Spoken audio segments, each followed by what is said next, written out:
We are traveling back into the Jurassic to a time when the oceans outweighed the land, and danger moved quietly beneath the surface. A world where survival in water demanded size, speed, and constant vigilance. The ocean covered most of the planet then, spilling across continents and flooding vast inland seas.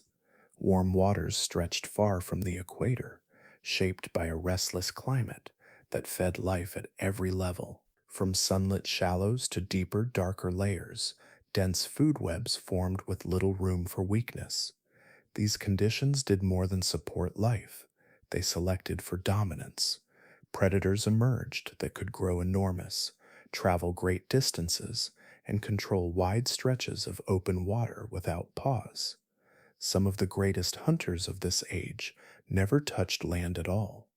They were reptiles whose ancestors once walked on solid ground, reshaped by evolution for life at sea. Limbs flattened into powerful paddles, tails stretched long for propulsion. Their bodies became instruments of motion, returning to the surface only long enough to breathe before slipping back into the depths.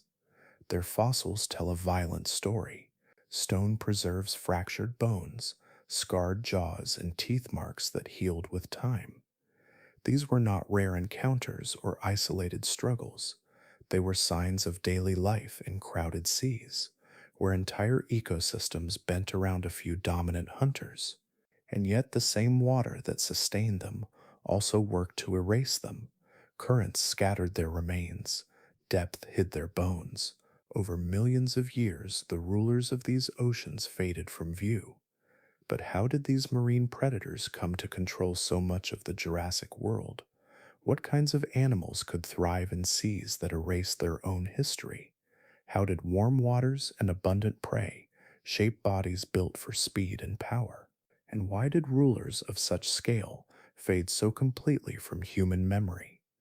Tonight, we will ease beneath the surface of that lost ocean. But before we continue, if you enjoy these calm, unhurried journeys through science, I'd be grateful if you gave this video a like or considered subscribing. And if you'd be so kind, let me know in the comments where you're listening from tonight and what time it is there. It's always comforting to see how far across the globe this peaceful exploration travels. So now take a deep breath, let your shoulders loosen, and together let's step softly into the forgotten seas of the Jurassic. Water pressed softly against the edges of the continents, not as a boundary, but as a presence that reshaped the planet's surface. During the Jurassic, the sea did not stay politely in its basins. It rose and spread, filling lowlands, slipping into valleys, and turning wide interior regions into shallow marine expanses that stretched farther than any modern coastline. What looks like solid ground on maps of deep time was often a broad, gently moving inland sea, warm and luminous under an open sky. These flooded regions changed how life arranged itself. Shallow water absorbed sunlight easily, warming quickly, and remaining productive for long stretches of the year. Heat moved freely across latitudes, allowing marine ecosystems to flourish far from the equator. Tropical conditions crept poleward, erasing many of the temperature boundaries that define oceans today. Life followed the warmth, expanding into spaces that would later grow cold and empty. At the base of this world, microscopic life multiplied endlessly. Plankton bloomed in staggering quantities, forming the foundation of a food web that rose upward layer by layer. Their abundance fed small drifting animals, which in turn sustained fish, shelled swimmers, and agile hunters. Coral reefs spread across continental shelves, building slow stone cities that sheltered countless species. These reefs did not dominate every region, but where they formed, they anchored entire communities, concentrating life into dense, vibrant clusters. Nutrients flowed easily through these seas. Rivers carried minerals from the land into the water, and shallow depths kept those resources within reach of sunlight. Seasonal mixing stirred the layers, preventing stagnation and renewing the surface again and again. Productivity did not surge briefly and vanish, it lingered, providing reliable nourishment across vast areas. In such conditions, competition did not eliminate abundance, it refined it. The ocean itself was organized vertically as much as horizontally. Light ruled the upper layers, fading gradually as depth increased. Near the surface, motion was constant, waves, currents, and shifting temperatures keeping life alert and adaptable. Below, the water cooled and darkened, becoming heavier, quieter, and more stable. Many creatures learned to move between these zones, taking advantage of what each offered at different times. For large predators, this layered world was ideal. Wide, shallow seas allowed travel without obstruction, while depth offered refuge and opportunity. Prey gathered predictably in productive zones, and open water rewarded those that could patrol great distances efficiently. The structure of the Jurassic Ocean did not merely support life, it shaped how power could be held within it. Everything beneath the surface was connected by motion, light, and heat, a continuous system tuned for growth. In such a world, dominance did not depend on isolation or rarity.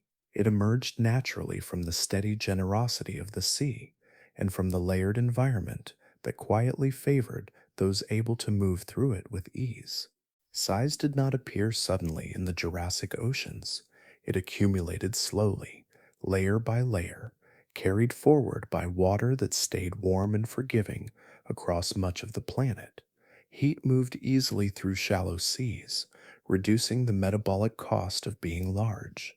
Muscles worked more efficiently, digestion moved faster, and growth did not stall as quickly as it would in colder environments. Bodies that might have struggled elsewhere found room to expand here, supported by temperatures that rarely imposed hard limits. Oxygen also flowed differently in this world. The Jurassic atmosphere and oceans together created conditions where large bodies could be sustained without constant strain.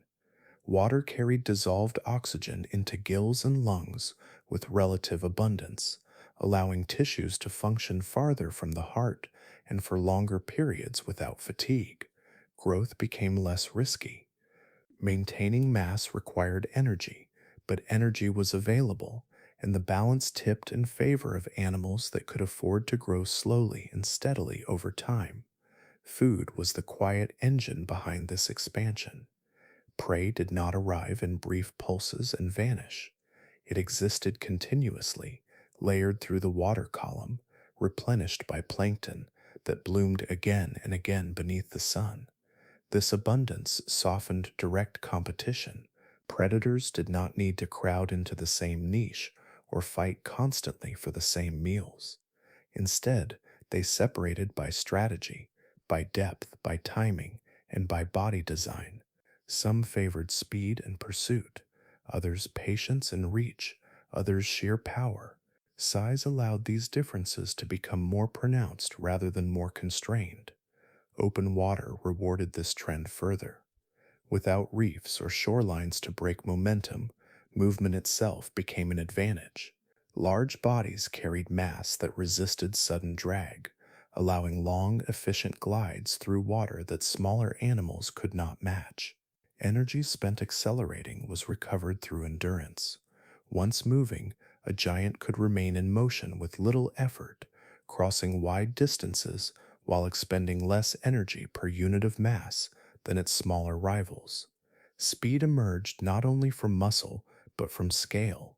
Long bodies reduced turbulence. Broad tails pushed against water with smooth, controlled force. Size stabilized movement, dampening small currents and irregular flows that tossed lighter animals aside. In this environment, being large did not mean being slow, it meant being steady, persistent, and difficult to deter. Over generations, evolution favored those able to claim large hunting ranges without exhausting themselves. Travel mattered as much as attack.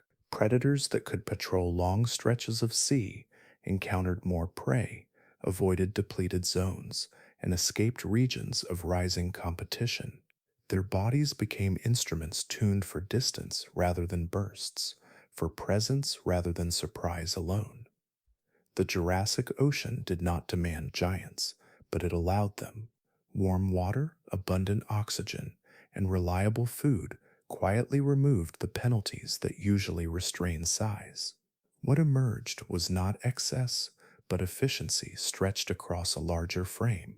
In this world, growth became a solution rather than a risk, and dominance followed naturally from the ability to endure where others could not. The first shapes to master these seas carried memories of land within their bones. Their ancestry began on solid ground, in a world of gravity and friction, before returning gradually to the water that had once been left behind. This return was not sudden or uniform. It unfolded across generations, each step guided by survival rather than intent, each change pulled gently toward a more fluid existence. They were reptiles, distinct from fish and separate from dinosaurs, bound instead by lungs, scaly skin, and bodies that had once moved through air. As their lives shifted seaward, form began to follow motion. Limbs that once lifted weight became broad and flattened, pressing against water instead of earth. Fingers lengthened and fused, creating paddles capable of steady thrust rather than grasp. The skeleton stiffened in places and softened in others, trading flexibility for control as bodies learned to hold a straight course through moving water.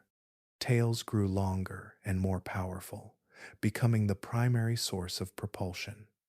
With each sweep, they pushed against the resistance of the sea, translating muscle into forward motion with growing efficiency. Spines aligned to reduce drag, transforming torsos into stable platforms that favored glide over sudden turns. The outline of these animals began to change, losing the sharp angles of land dwellers and gaining the smooth continuity of swimmers. Yet, some limits remained. These reptiles never surrendered their need for air. Breathing tied them to the surface, shaping how and where they hunted. They could not remain submerged indefinitely, and so their movements took on a rhythm defined by ascent and descent. Many likely approached prey from below or from the side, timing attacks between breaths, balancing patience with urgency. The surface was not safety, but necessity, a thin boundary they crossed again and again throughout each day. This constraint influenced behavior as much as anatomy. Hunting strategies favored ambush, interception, or pursuit that unfolded over distance rather than explosive surprise. The sea rewarded those that could manage effort wisely, conserving energy between breaths and minimizing wasteful motion. Over time, bodies refined themselves around these demands, becoming neither purely aquatic nor bound to shore. Their success marked a turning point beneath the waves. These early rulers did not dominate through novelty alone. They succeeded because they adapted without abandoning their identity. The land had shaped them, the sea refined them, and together those forces produced predators capable of holding territory in open water. Long before later giants appeared, these reptiles established a blueprint for authority beneath the surface, proving that dominance in the ocean could belong to those willing to reshape themselves while still returning, again and again, to the air above. Speed became a language spoken fluently in the open Jurassic seas, written into bodies shaped by water that never stayed still. Far from shore and reef, where nothing interrupted long lines of travel, motion itself determined survival. In these spaces, hesitation carried a cost, and efficiency became the quiet measure of success. Some predators answered this pressure by refining their forms into something remarkably smooth, reducing every unnecessary edge until movement felt almost uninterrupted. Their bodies narrowed and lengthened, guided by the constant resistance of water. Long jaws stretched forward, tapering into narrow skulls that slipped cleanly through currents rather than pushing against them. These shapes were not built for crushing force, but for cutting through space with minimal effort. Even small reductions in drag translated into meaningful advantages over distance, allowing sustained speed without exhausting the muscles that powered it. Vision played a central role in this way of life. Large eyes faced forward, gathering what light remained as depth increased or as the sun lowered toward the horizon. In dim water, clarity mattered. These hunters relied on sight to track moving shapes ahead of them, following flashes of silver or subtle shifts in shadow. Instead of ambush from concealment, they favored detection and pursuit, committing to a chase once a target revealed itself. Movement followed a rhythm that feels familiar when viewed through modern analogies.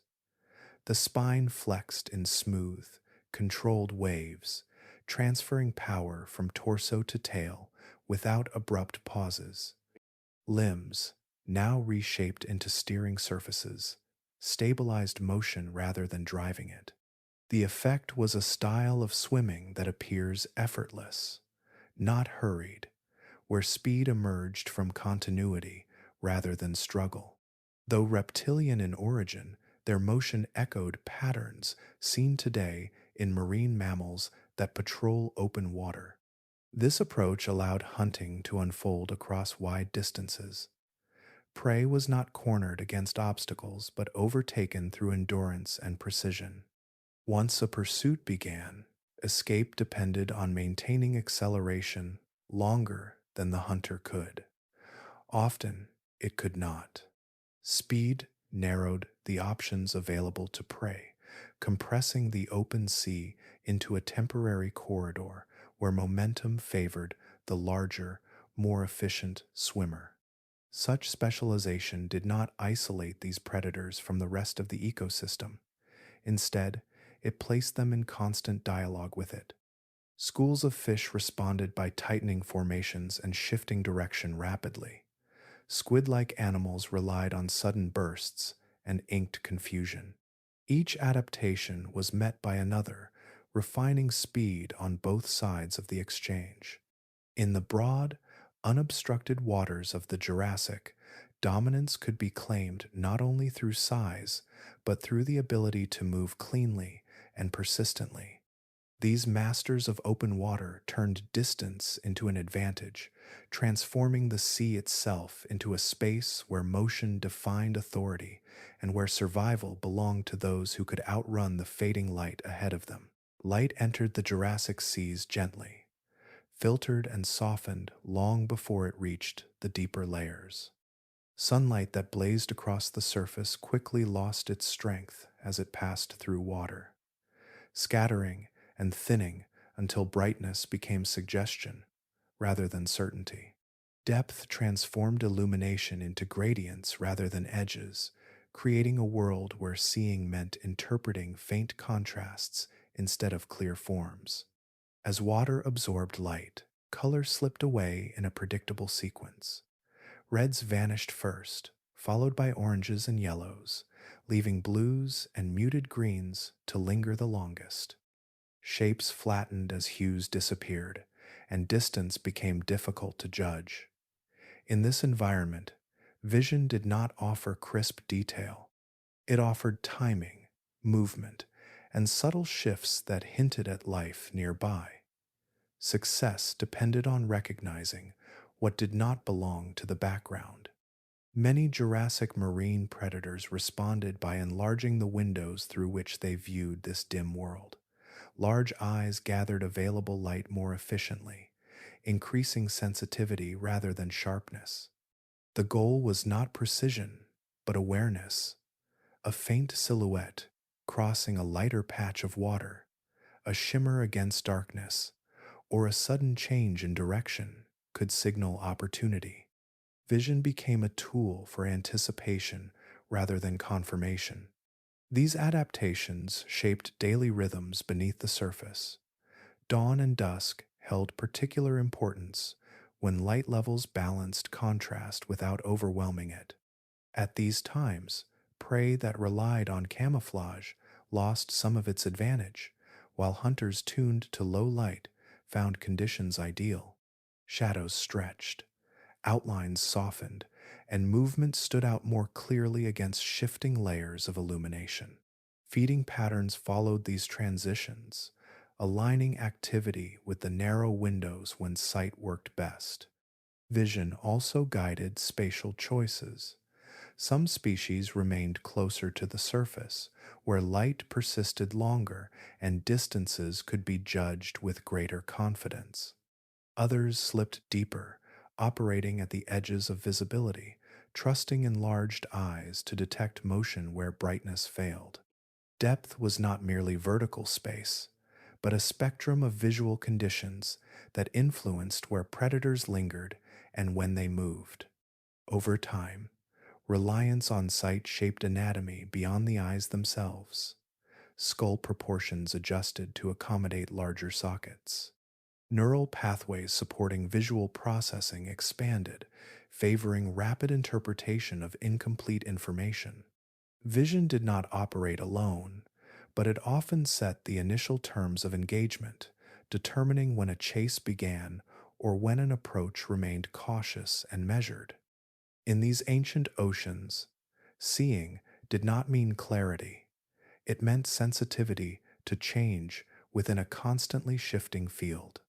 Vision dictated hunting grounds, timing, and even posture in the water, encouraging forward facing attention and streamlined alignment.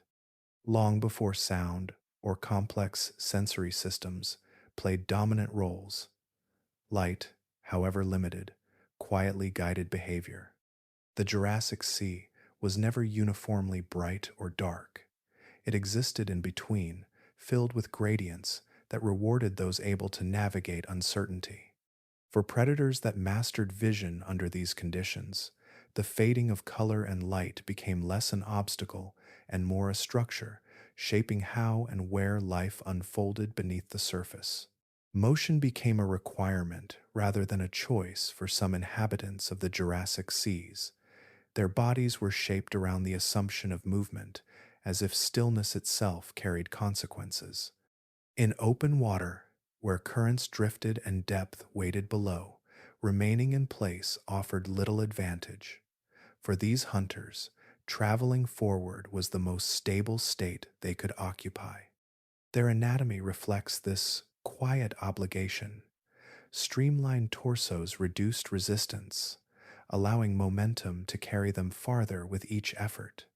Muscles were arranged for efficiency instead of explosive force, favoring sustained output over brief exertion. The skeleton supported long, rhythmic movement, with joints and vertebrae aligned to distribute stress evenly across the body. Over time, these forms became well suited to covering distance without fatigue becoming overwhelming. Continuous swimming served more than travel alone. Motion helped maintain internal balance within the body, particularly in temperature. Moving through warmer surface waters and cooler layers below created gentle exchanges of heat that reduced extremes. By remaining active, these reptiles avoided prolonged exposure to colder depths, where stillness could draw them downward into less forgiving conditions. Water does not insulate evenly, and drifting too long without movement risked gradual loss of warmth and control. Buoyancy played its role as well. Some bodies lacked features that would allow effortless hovering. Density differences between tissue and water meant that forward motion helped counter slow descent. Swimming generated lift and stability, keeping the animal suspended at preferred depths. Pausing too long could lead to a gradual slide downward, into dimmer, colder zones, where movement would require greater effort to recover position.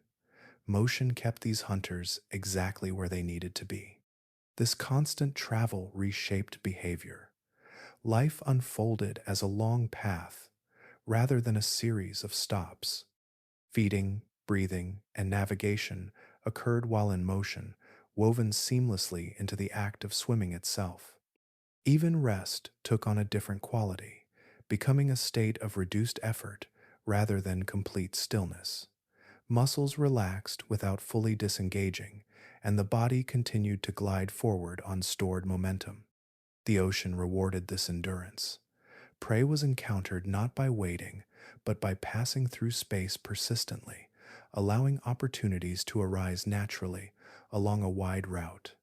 Long distance movement reduced reliance on any single area, spreading risk and increasing access to resources. Energy spent moving was offset by consistency, turning effort into reliability rather than urgency. In such an environment, short bursts held less value than the ability to continue. Speed mattered, but only when sustained by control and efficiency.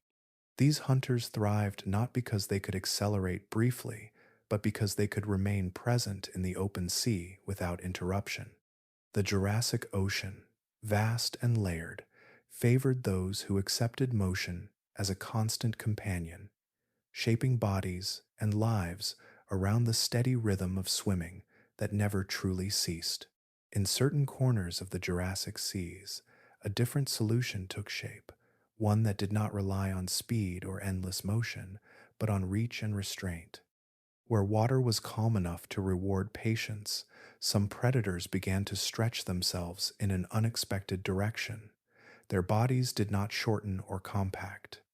Instead, they extended forward, vertebra by vertebra, until the neck itself became the defining feature of their presence. This elongation changed how these animals interacted with the water around them. By keeping the head small and narrow, resistance was reduced at the very point where movement mattered most. A compact skull slipped quietly through the sea, disturbing little as it advanced. Behind it, the long neck followed with controlled flexibility, capable of bending and adjusting without forcing the entire body to shift position. The result was subtlety rather than momentum. Such a form favored stillness. These predators did not need to announce themselves through motion. They could hold their bodies steady while extending the neck forward, allowing the head to enter spaces their bulk never reached. From the perspective of prey, the danger appeared suddenly and locally, not as an approaching mass, but as a swift intrusion into nearby water. Distance was closed without a chase. Neck flexibility played a crucial role in this strategy. Unlike rigid swimmers, these animals could angle their heads independently, striking sideways or downward with minimal warning. The body remained back, balanced and slow, while the neck delivered precision. In water where visibility shifted constantly and attention focused forward, this separation of movement offered a quiet advantage. This anatomy suggests a lifestyle shaped around ambush rather than pursuit. Energy was conserved through restraint, spent only at moments that mattered. Instead of patrolling wide territories, these predators likely selected favorable positions within productive waters, waiting for schools of fish or drifting prey to pass within reach. Time itself became part of the strategy, measured in still intervals broken by brief, decisive action. The long neck also altered how these animals occupied space. They did not need to enter dense clusters of prey fully, reducing the chance of detection. A slight extension was often enough. This allowed them to hunt in environments where speed offered little benefit, such as layered waters where motion created unwanted disturbance. Movement, when it occurred, appears measured and deliberate. Large bodies followed slow trajectories, conserving energy and maintaining balance. The neck absorbed much of the required adjustment, sparing the torso from constant repositioning. In this way, the animal remained composed within the water, its outlines steady even as the head explored forward. The rise of these long-necked predators reveals another pathway to dominance beneath the Jurassic surface. Where open water rewarded endurance and speed, other regions favored control, reach, and quiet precision. Evolution shaped these animals not as sprinters or cruisers, but as patient figures in the water, proving that authority in the ancient seas could emerge from stillness as much as from motion. Weight behaves gently in water, distributed rather than imposed. Bodies that would strain under their own mass on land find relief when buoyed by surrounding fluid. For long-necked predators, this difference changed everything. Length no longer carried the same penalty. Bone and muscle extended forward without demanding constant structural support, allowing forms that would be impractical elsewhere to function with ease beneath the surface. A long neck in water did not need to hold itself upright against gravity. Instead, it floated forward, balanced by the surrounding density. This allowed extension without collapse, reach without strain. Muscles guided movement rather than fought weight, conserving energy while maintaining control. What appeared fragile in isolation became stable when immersed, shaped by a medium that shared the burden of mass. This physical freedom opened new possibilities for feeding. The head could advance independently, carried smoothly through water without forcing the entire body to follow. Small motions translated into meaningful reach. A slight turn of the neck brought the jaws into position while the torso remained distant and unobtrusive. From the perspective of prey, the approaching shape appeared limited in scale, lacking the visual cues that signal larger danger. Recognition plays a quiet role in survival. Many small animals react not simply to movement, but to patterns that suggest threat. A narrow head entering view does not always trigger the same response as a broad body closing in. By separating the head from the bulk behind it, long-necked predators exploited this delay. Distance collapsed silently, turning hesitation into opportunity. Close-range feeding became possible without acceleration or pursuit. Fish and soft-bodied animals drifted within reach, unaware that the danger extended far beyond the immediate shape before them. The strike itself required little motion, a short extension or sideways sweep guided by neck flexibility rather than speed. Energy was spent precisely, only when contact was assured. Fossils hint at the diets shaped by this approach. Teeth, suited for grasping rather than crushing, appear alongside skeletal remains of fish and delicate marine creatures. These predators were not built to subdue massive, struggling prey. Their success lay in efficiency, in selecting targets that matched their method. Soft-bodied animals and agile fish filled this role, abundant enough to sustain a strategy centered on patience and precision. Water further softened the consequences of extension. Sudden movements created fewer destabilizing forces than they would in air. The neck could retract or adjust smoothly after a strike, returning to balance without jarring the rest of the body. This fluidity reduced risk, allowing repeated feeding attempts without repositioning entirely. In this environment, the long neck was not an exaggeration, but a logical outcome. Supported by water, freed from gravity's full demand, and paired with subtle perception, it became a tool of quiet success. Evolution did not stretch these animals without reason. It followed the contours of the medium itself, revealing how form could align so closely with environment that what seemed improbable became quietly effective. Power took a different form in other regions of the Jurassic seas, shaped not by reach or subtlety, but by concentration. Where some predators extended themselves delicately into the water, others compacted their strength inward. Their bodies shortened at the neck, drawing the head closer to the torso, building a frame designed to support weight rather than finesse. In these animals, mass was not distributed, it was gathered. A short neck offered stability. With less distance between skull and body, force could be transferred directly into a bite without dispersing strain along a flexible column. The head became an anchor point, held firm by thickened vertebrae and powerful muscle attachments. Movement of the jaws did not ripple backward through the body. It terminated where it was meant to, at the point of impact. This structural choice allowed skulls to grow immense. Bone expanded outward and downward, creating broad surfaces for muscle to attach. The jaws closed, not with speed, but with certainty. Once they engaged, there was little need for repetition.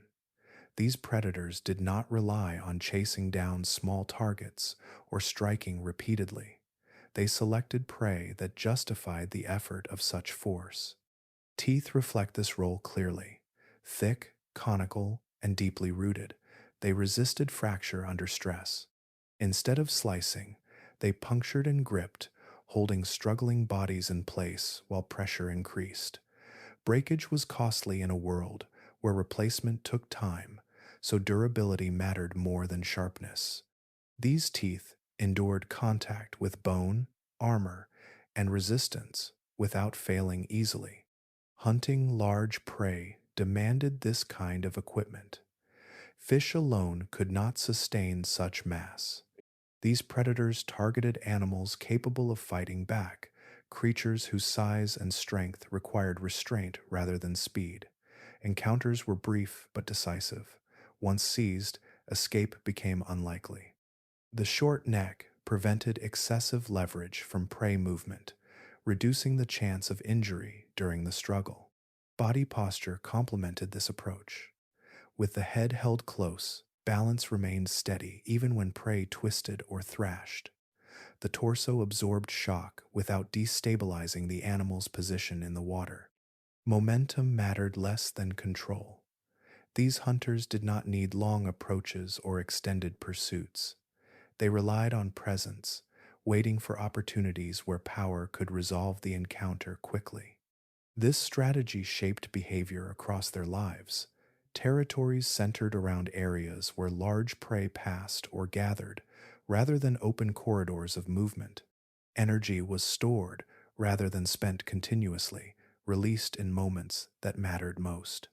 Rest and patience held as much value as action.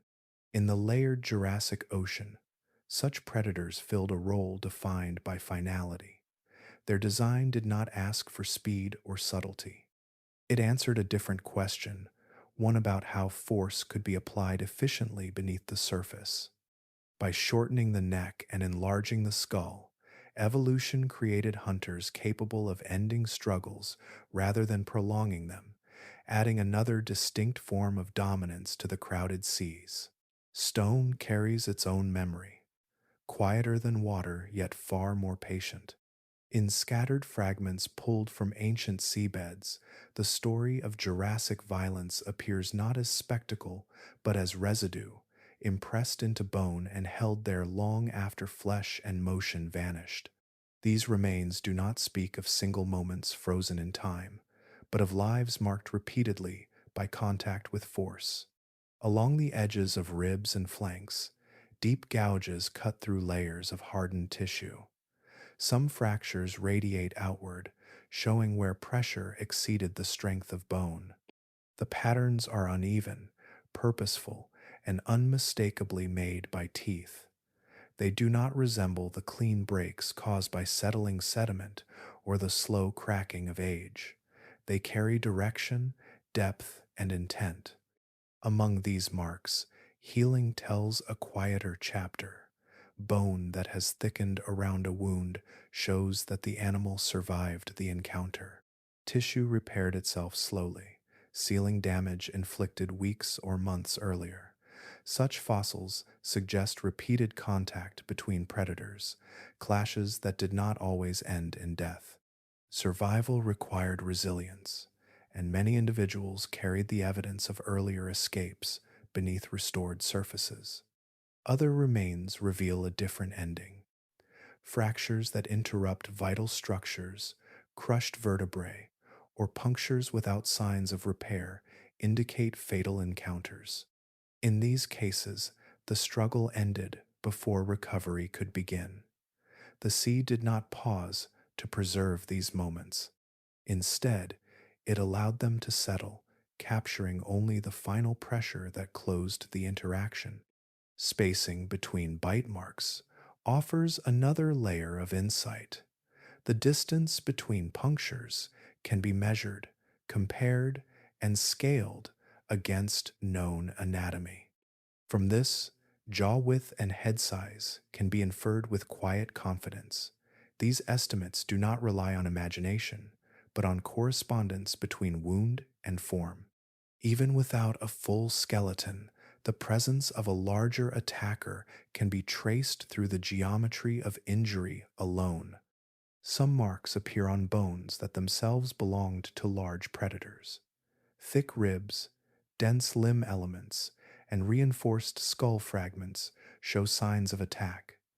These were not accidents or scavenging traces. They record encounters where hunters became targets, where dominance was contested rather than assumed. Predator on predator conflict adds complexity to the picture of Jurassic seas, revealing a world where power was constantly tested. The frequency of such injuries suggests that these interactions were not rare. In crowded waters shaped by abundance, overlap was inevitable. Territories intersected, prey paths crossed, and moments of challenge arose naturally. Teeth met bone not only in pursuit of food, but in disputes over space and opportunity. Together, these fossils form a subdued archive of struggle. They do not dramatize the past, but they do not soften it either. Each scar and fracture represents contact between bodies built for force, moving through a shared environment with little room for avoidance. Long after the motion of those encounters faded, stone continued to hold their outline, preserving a record of life lived under constant pressure beneath the Jurassic surface. Change in the Jurassic seas did not move in a single direction. It unfolded as a conversation, carried back and forth between hunter and hunted, written slowly into bodies over immense spans of time. As predators refined their tools of pursuit and capture, prey did not remain passive. Each advantage gained by one side altered the conditions faced by the other, setting in motion a gradual exchange that reshaped entire communities beneath the surface. As some predators increased in size and power, vulnerability became more costly. For many prey species, protection offered a first response. Shells grew thicker, layered with denser mineral deposits that resisted crushing and piercing. What had once been light coverings became heavier shields, changing how these animals moved through the water. Weight increased, but survival gained priority over ease. The sea supported this added mass, allowing armored forms to persist where they might have failed elsewhere. Other prey followed a different path, adjusting scale rather than structure. Body sizes increased, not to confront predators directly, but to narrow the range of viable attackers. Growing larger reduced the number of mouths capable of handling them, shifting risk toward only the most powerful hunters. Size also brought endurance, allowing longer travel between feeding and refuge, spreading exposure across wider spaces. Movement itself became a site of adaptation. Speed improved incrementally, favoring streamlined shapes and stronger musculature. Faster prey reduced the window of opportunity for attack, turning brief hesitation into escape, yet speed alone rarely solved the problem. Many animals began to move together, forming schools that blurred individual outlines. In numbers, perception shifted. Predators faced a field of motion rather than a single target, increasing the chance of error. These strategies worked best in combination. Armor slowed movement, but discouraged attack. Speed favored escape, but required energy. Grouping offered confusion, but demanded coordination. Each choice carried costs, and each cost reshaped the selective pressures acting on predators in return. Hunters adapted to thicker shells with stronger jaws. They responded to schooling with improved perception and timing. They countered size with size of their own. Over millions of years, this exchange accumulated into a quiet escalation. No single moment defined it. Instead, small adjustments stacked atop one another, each generation inheriting the results of earlier encounters. The sea did not reset between these steps. It carried every change forward, embedding history into the living fabric of its ecosystems. This arms race did not imply constant escalation without limit. Stability emerged in cycles. When one side gained too much advantage, balance shifted until resistance caught up. Diversity flourished within these constraints, allowing multiple strategies to coexist. Some prey leaned toward defense, others toward speed or cooperation. Predators diversified as well, specializing to exploit specific responses rather than dominating all at once. The Jurassic Ocean became shaped by this long dialogue. Forms, behaviors, and interactions reflected not isolation, but continual adjustment. Predator and prey did not simply occupy the same waters. They defined them together, slowly carving a dynamic equilibrium that endured across vast stretches of time, steady and unhurried beneath the surface of a changing world. Food in the Jurassic seas flowed through invisible channels, rising and falling through layers that rarely stayed still. At its foundation moved vast numbers of fish, forming the living current that sustained much of what followed. These fish were not uniform in size or habit. Some traveled in dense schools near the surface. Others lingered deeper, slipping between light and shadow. Together, they formed a continuous resource, renewed by constant growth and movement. Alongside them drifted squid-like animals in extraordinary abundance. Soft-bodied and agile, they pulsed through the water column, rising and sinking with daily rhythms shaped by light and depth. Their bodies offered rich energy without heavy armor, making them a valuable and reliable food source. Many predators adapted to catch them efficiently, timing movements to intercept these swimmers as they crossed layers of the sea. Their presence added flexibility to the food web, filling gaps when fish shifted or dispersed. For larger hunters, fish and cephalopods alone were not always sufficient. Some predators turned their attention toward other marine reptiles, engaging with prey that matched them more closely in size and strength. These interactions were infrequent compared to smaller meals, but when they occurred, they carried significant impact. A single successful capture could provide sustained nourishment, justifying the risk and effort involved. Fossil evidence offers quiet confirmation of these relationships. In rare conditions, stomach contents were preserved before decay erased them. Fish bones, beaks from squid-like animals, and fragments of reptile skeletons appear within body cavities, held in place by circumstance rather than intention. These remains do not speculate. They show what was consumed near the end of life, providing direct windows into feeding behavior otherwise lost to time. The arrangement of prey within these remains suggests selectivity rather than randomness. Predators did not eat whatever crossed their path indiscriminately. Their anatomy guided their choices, steering them toward prey that could be captured, restrained, and processed efficiently. Speed favored fish, precision favored soft bodied animals, power favored larger targets. Each feeding strategy fit within a broader system shaped by availability and opportunity. This layering of diets created a complex food web that shifted with depth, time of day, and season. Energy did not move upward in a straight line.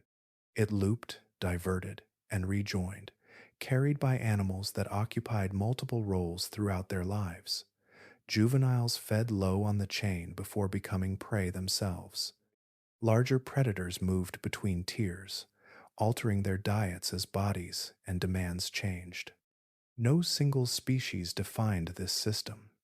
Instead, balance emerged from overlap. When one food source declined locally, others filled the space. This flexibility helped stabilize the ecosystem, preventing collapse despite constant pressure. The Jurassic seas were neither simple nor fragile. They were dense with interaction, sustained by diversity rather than dominance alone. What these monsters ate reveals not just appetite, but integration.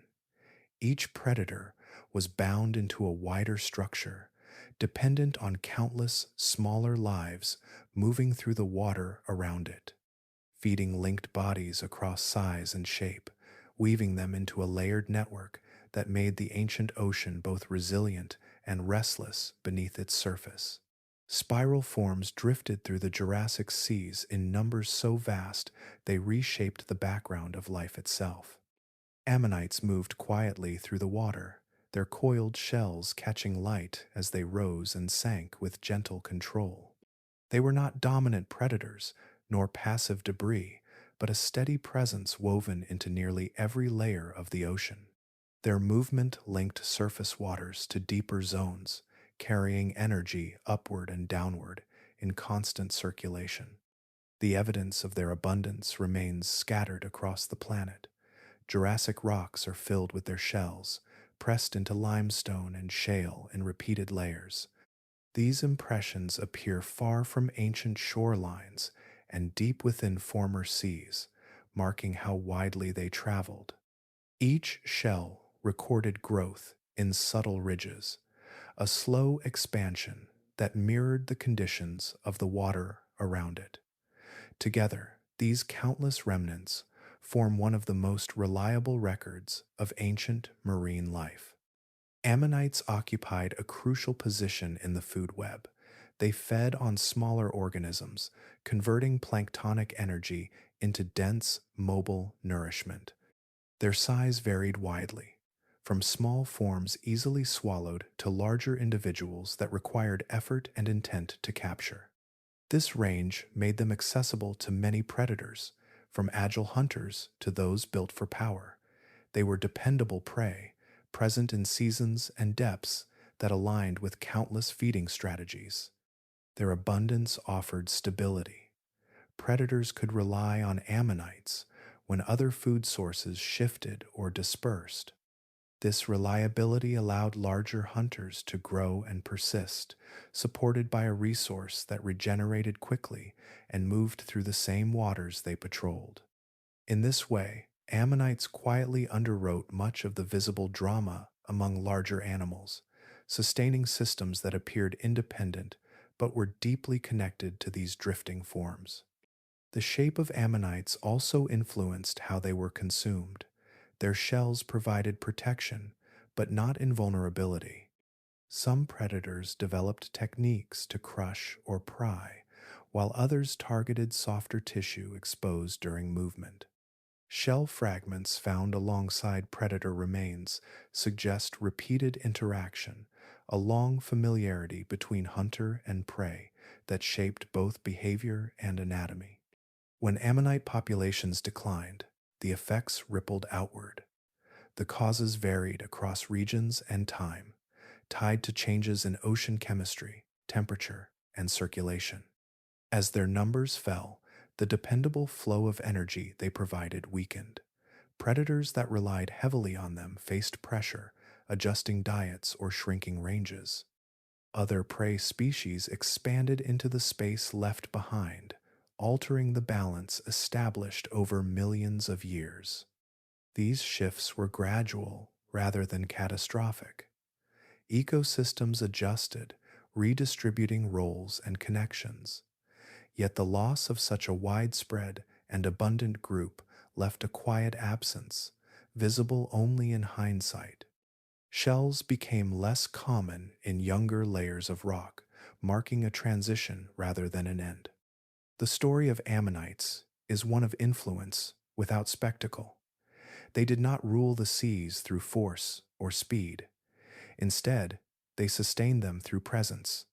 In their rise and decline, the Jurassic Ocean reveals how power often rests not with the largest forms, but with those that quietly connect every part of a living system beneath the surface. New life in the Jurassic Oceans began without shorelines. For some marine reptiles, the pull of land loosened until it was no longer required at all. Reproduction moved fully into the water, freeing entire life cycles from the constraints of beaches and nesting grounds. This shift altered not only how these animals gave birth, but where they could live, travel, and persist. Fossils preserve rare and intimate moments that reveal this transition. Within the body cavities of certain specimens, small skeletons appear arranged in positions that indicate live birth rather than transport after death. These remains show developing young aligned for delivery, their bones delicate but complete. Such discoveries are uncommon, yet they speak clearly, showing that some species carried their offspring internally until birth. Being born alive in water changed the earliest moments of life. The young emerged, fully formed, capable of movement almost immediately. They did not depend on parental care at nesting sites or face the hazards of immobile eggs. Instead, they entered the same environment as adults, already adapted to swimming and breathing air. Survival began with motion rather than vulnerability. This method of reproduction supported a permanent existence at sea. Without the need to return to land, these reptiles could occupy open water continuously. Migration patterns expanded, guided by temperature, food availability, and depth rather than the location of safe nesting ground. The ocean became not just a hunting space, but a complete world capable of sustaining life from birth onward. Carrying developing young also influenced behavior during pregnancy. Movement likely became more deliberate, balancing the need for feeding with the demands of gestation. Some individuals may have favored calmer waters or specific depths during this time, selecting routes that reduced stress and conserved energy. These choices shaped seasonal patterns that echoed through populations over generations. The timing of birth mattered as well. Young entering the ocean during periods of high productivity gained immediate access to abundant food, improving survival odds. This alignment linked reproduction to broader environmental rhythms, synchronizing life cycles with plankton blooms and prey movement. In this way, reproduction became integrated with the larger pulse of the ocean rather than isolated from it. Live birth also affected population structure. Producing fewer, larger offspring shifted investment toward quality over quantity. Each young animal represented significant energy already spent, increasing the importance of early survival. This strategy favored steady conditions and reinforced reliance on stable food webs that could support growth from the first moments of life. Over time, reproduction at sea reinforced commitment to the water. Anatomy, behavior, and movement aligned around this choice, reducing the advantages of returning to land. What began as an adaptation became an anchor, binding these reptiles fully to the marine environment. Through this quiet transformation, the Jurassic oceans gained inhabitants whose lives unfolded entirely beneath the surface. Birth, growth, and survival followed a continuous path through water alone, shaping creatures that belonged wholly to the sea and carried its rhythms within them from their first breath onward. Survival began immediately. From the moment young marine reptiles entered the Jurassic Sea, they existed within a world already shaped by hunger, motion, and constant attention. Size offered no protection at first. Juveniles moved through the same waters as adults, surrounded by predators that did not distinguish between inexperienced and incapable. Their early lives unfolded under pressure that left little margin for error. Vulnerability defined these earliest stages. Smaller bodies moved more slowly and carried less power, making escape more difficult. Thin bones and developing muscles limited endurance, shortening the distance they could travel without rest. Many never reached maturity, removed quietly from the population by encounters that left no lasting trace beyond absence. The sea absorbed these losses without pause. For those that survived, growth became the most critical currency. Rapid increases in size reduced the range of potential attackers and expanded physical capability. Even modest gains shifted the balance, turning near certainty of capture into possibility of escape. Strength followed closely behind, improving swimming efficiency and control. Juveniles that grew quickly crossed dangerous thresholds sooner, entering size classes where survival odds rose steadily. Reproductive strategies reflected this reality. Some species invested in fewer offspring, but delivered them at larger sizes. These young entered the water with greater mass and coordination, able to swim competently from the beginning. The energy required to produce them was substantial, but the trade favored survival over number. Each juvenile represented a significant investment already made before birth. Early strength mattered in subtle ways. Larger young could maintain position within productive waters instead of being displaced by currents. They accessed prey sooner, reducing reliance on chance encounters. Their muscles supported steadier movement, lowering energy costs during travel and allowing longer periods of feeding. These advantages accumulated gradually, compounding over weeks and months. Fossils provide rare glimpses into these stages.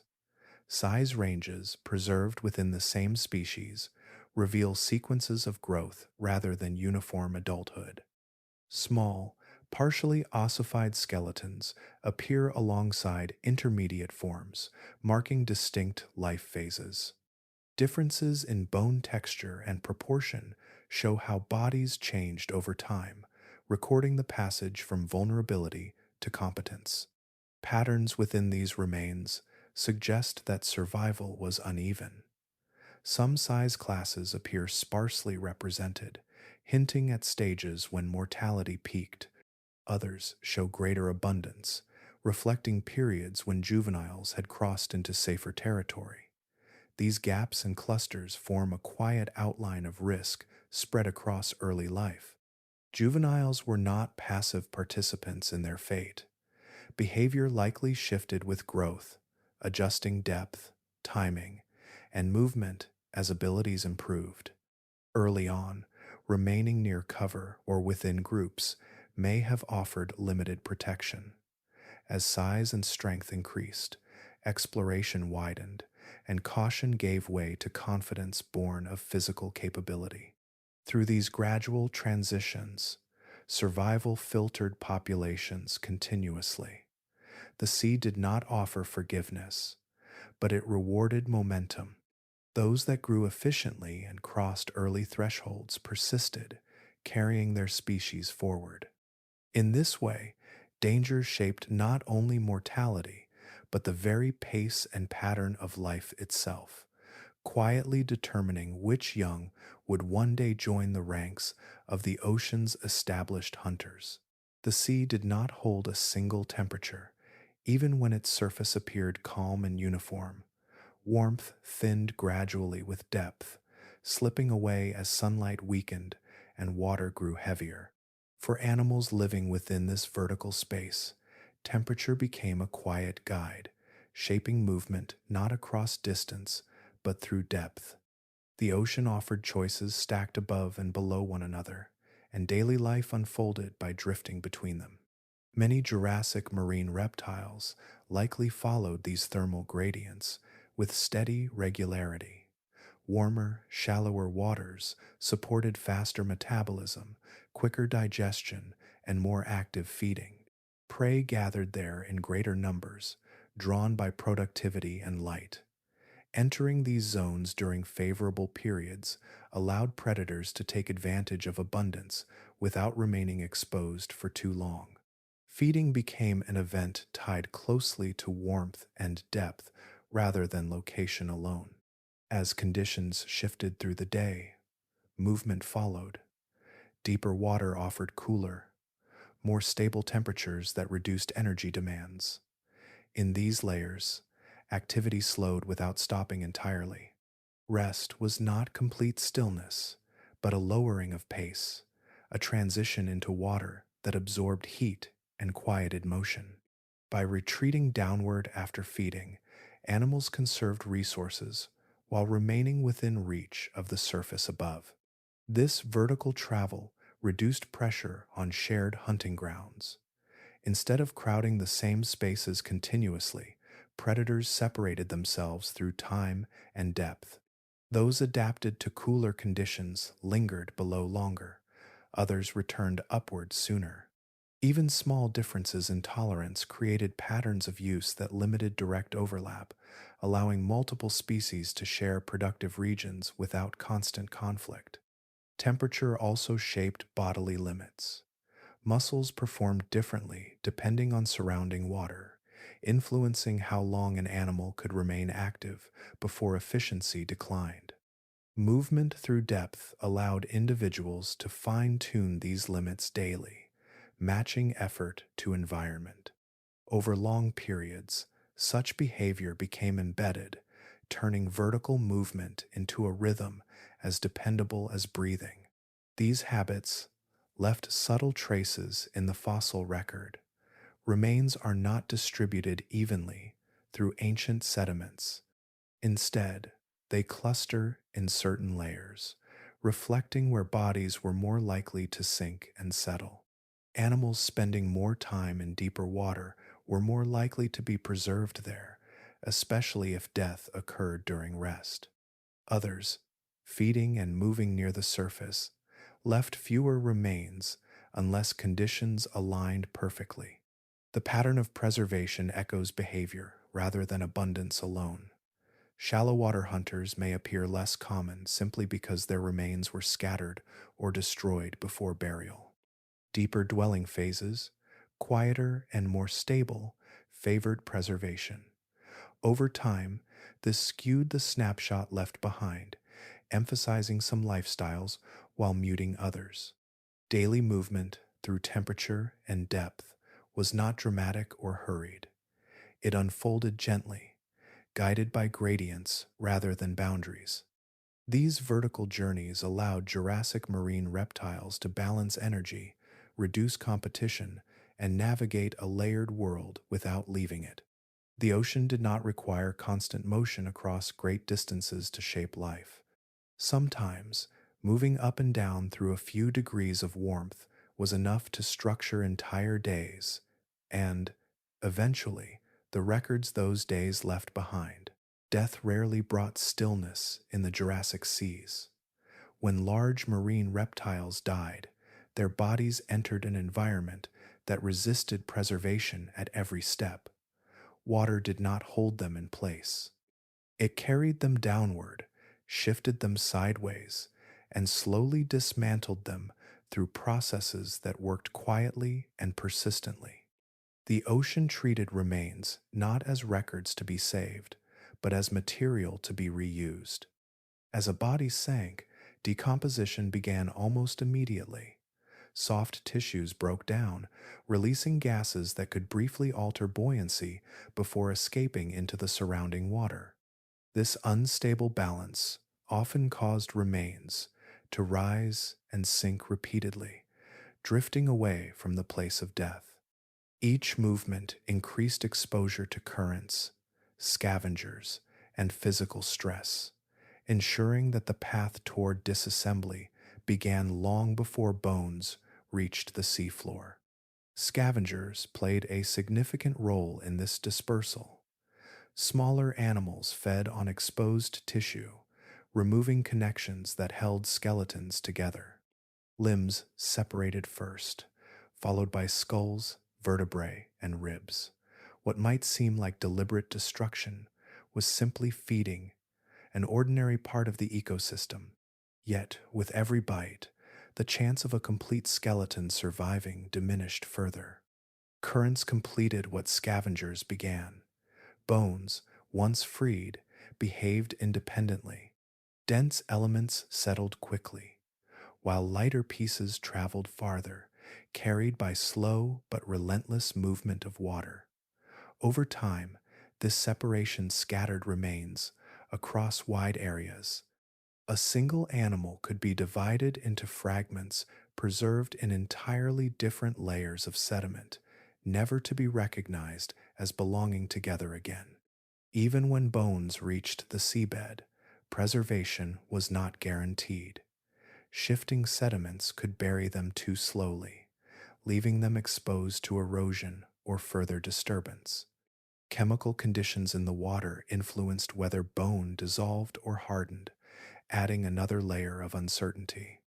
Only when burial happened rapidly, under low oxygen conditions, with minimal disturbance, did the possibility of a complete skeleton emerge. Such circumstances were rare. Sudden sediment flows, quiet basins, or rapid burial under fine particles created brief windows where bodies could remain intact long enough to be preserved. These moments did not reflect everyday life. They represented exceptions, not norms. The fossils that result from them feel complete because they survived against considerable odds, not because preservation was common. What emerges from the rock is therefore incomplete by nature. Paleontologists reconstruct these animals from fragments, patterns, and comparisons, working with evidence filtered by loss. Every articulated skeleton stands for countless individuals that left no trace at all. The dominance seen in the Jurassic oceans was vastly more extensive than the fossil record suggests. Absence carries its own meaning. The scarcity of complete remains does not indicate rarity in life, but abundance in motion and change.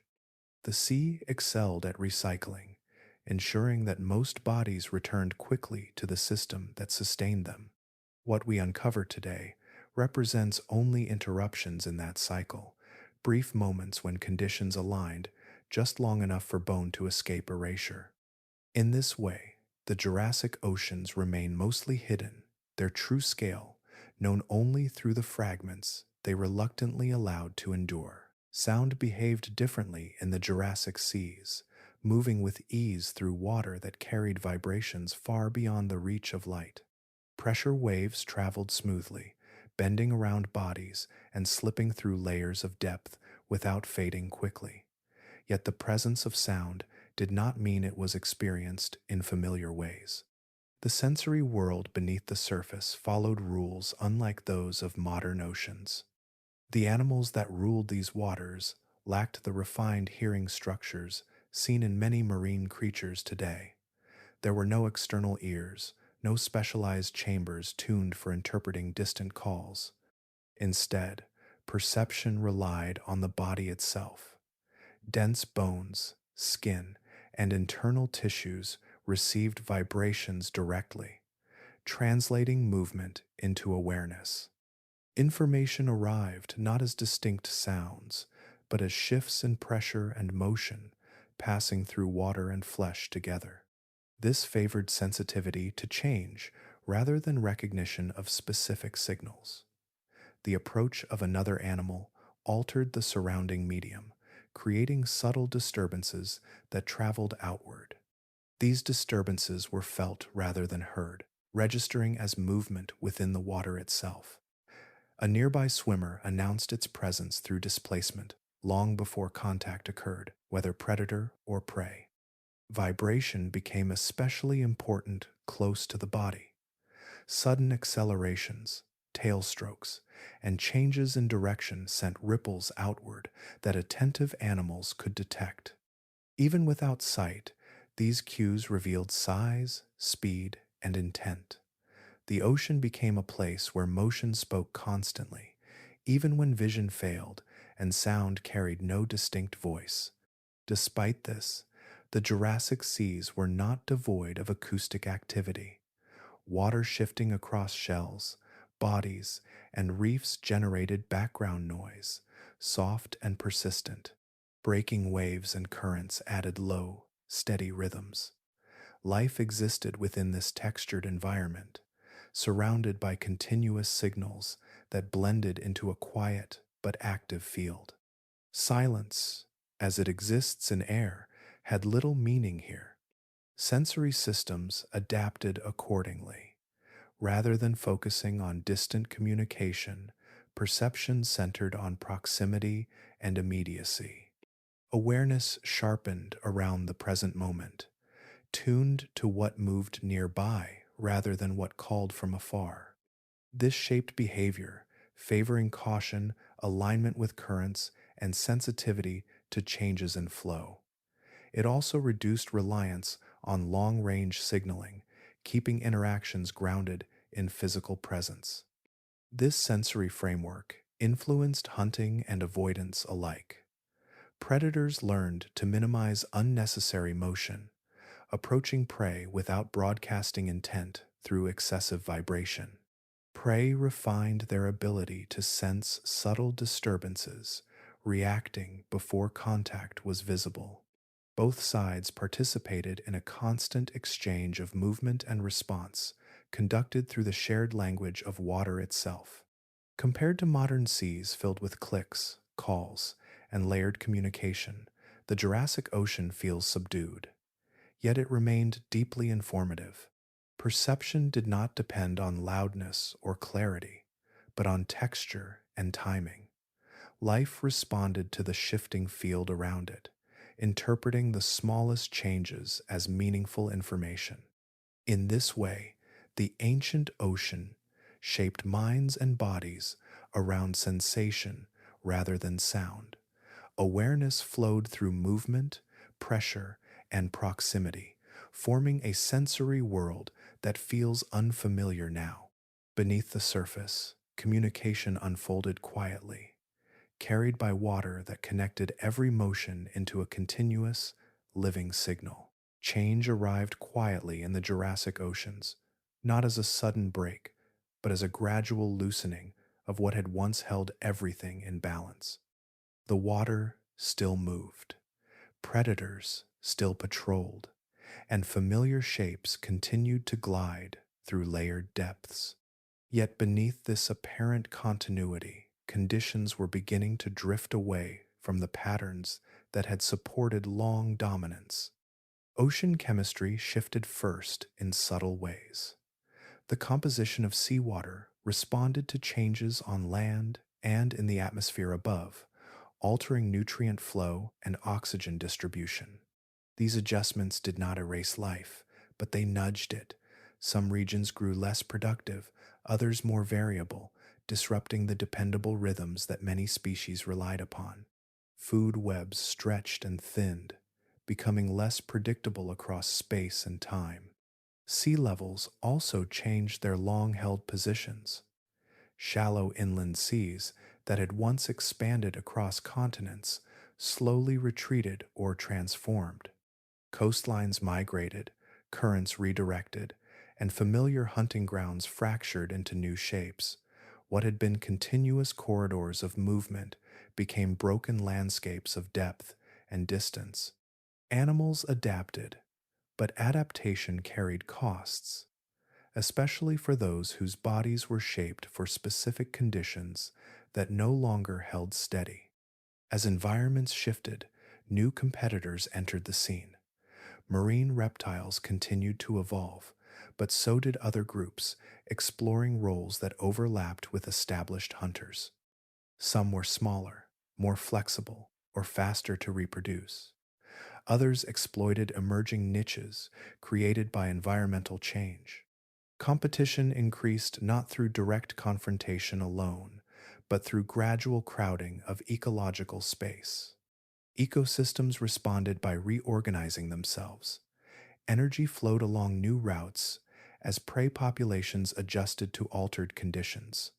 Predators diversified their strategies or narrowed their focus. Some lineages found ways to persist within the changing structure, while others lost ground slowly, generation by generation. There was no moment of collapse, only a steady rebalancing that favored adaptability over specialization. Dominance faded in this manner. Species that had once shaped entire food webs did not vanish abruptly. Their numbers thinned, ranges contracted, and their influence weakened incrementally. Fossils from later layers still show their presence, but in reduced frequency, woven into communities that no longer revolved around them. Authority in the ocean proved temporary, bound tightly to environmental stability. This process unfolded over millions of years, too slow to register as decline within a single lifetime. Each generation experienced only slight differences from the one before. Taken together, these small shifts added up to transformation. The Jurassic seas did not lose their rulers through catastrophe alone, but through persistence of change. What emerged was not emptiness, but renewal. New balances formed, carried by animals shaped for a world that no longer matched earlier conditions. The sea remained full, active, and complex, even as familiar powers receded. In this long transition, the ocean demonstrated a recurring truth of deep time. Control is provisional. Environments evolve, and with them, the structure of life rearranges itself patiently, leaving behind only traces of what once seemed permanent. The balance of the ocean continued to shift as new forms entered the water, not abruptly, but with a steady accumulation of difference. Later marine reptiles did not simply replace what came before. They arrived carrying alternative solutions, shaped by environments already in motion. Their bodies reflected experimentation, variations on movement, feeding, and endurance that signaled a changing sea. Some adopted strategies that emphasized agility over mass. Lighter builds allowed quicker turns and reduced energy costs, opening opportunities in spaces where larger hunters were less efficient. Others leaned into specialization, refining jaws, limbs, or sensory focus to exploit prey that older predators overlooked. These approaches did not dominate immediately, but they multiplied quietly, adding pressure to ecosystems already adjusting to environmental change. As diversity increased, competition sharpened. Shared prey pools became more contested, and overlap between hunting strategies grew harder to avoid. Where once broad dominance was possible, success now depended on precision. Predators encountered rivals more frequently, not always through direct encounters, but through reduced availability of resources. Each gain by one lineage subtly constrained another. This crowding narrowed ecological niches. Animals that thrived under earlier, more generous conditions found their options reduced. Migration routes shortened, feeding windows tightened, and reliance on specific prey increased vulnerability. In contrast, species capable of shifting behavior, depth, or diet retained flexibility. Adaptation became less about strength or size, and more about responsiveness. Some lineages adjusted smoothly. Small changes in timing or habitat allowed them to coexist with emerging competitors. Others diversified within themselves, branching into related forms that occupied slightly different roles. This internal variation buffered populations against sudden loss, spreading risk across multiple strategies rather than anchoring survival to a single one. Other groups struggled to respond. Bodies optimized for earlier conditions resisted modification, their efficiency tied too closely to environments that no longer held steady. Over time, these lineages thinned.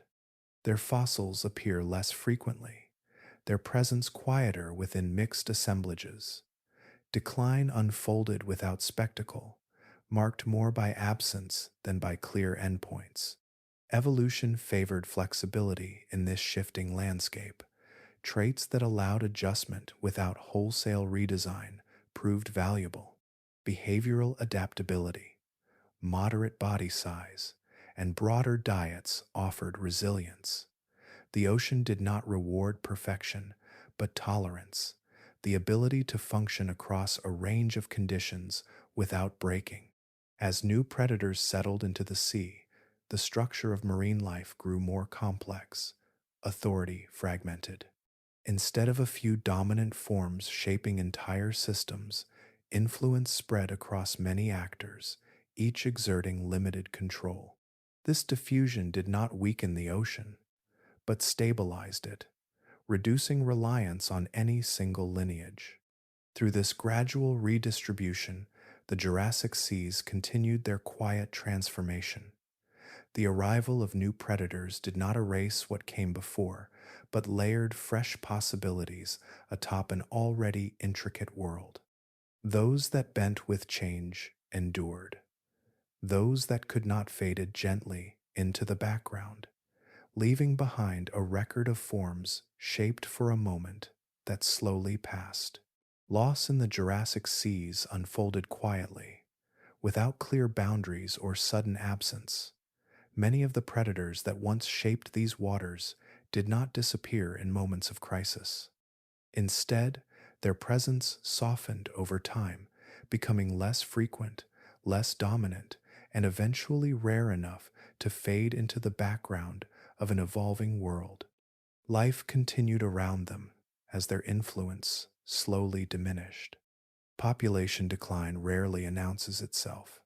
Numbers fall in small increments, spread across generations that experience only subtle change. Hunting grounds grew less reliable. Encounters became less common. Reproductive success wavered just enough to tip long-held balances. No single event marked the end. Decline moved like erosion, steady and persistent, wearing away what once seemed permanent. The fossil record reflects this gradual retreat. Early layers show abundance, repeated impressions of familiar forms pressed into stone. Higher layers thin noticeably. Complete remains give way to fragments, then to absence. This does not always indicate sudden extinction. It records diminishing probability. Fewer individuals meant fewer chances for preservation, especially in environments already hostile to fossilization. What appears as disappearance may represent populations slipping below the threshold of visibility. As these predators declined, their roles did not remain empty. Energy within the ecosystem continued to flow, redirecting itself along new paths. Prey species adjusted their distributions. Smaller predators expanded into spaces once restricted by larger hunters. The structure of the food web shifted without breaking, redistributing pressure rather than releasing it entirely. New species gradually filled these openings. Some were closely related to those that came before, carrying modified traits better suited to changing conditions. Others represented entirely different approaches, shaped by environments no longer dominated by the same forces.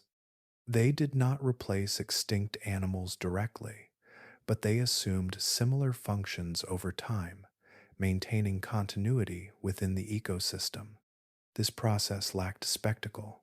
There were no final battles, no singular moments of collapse.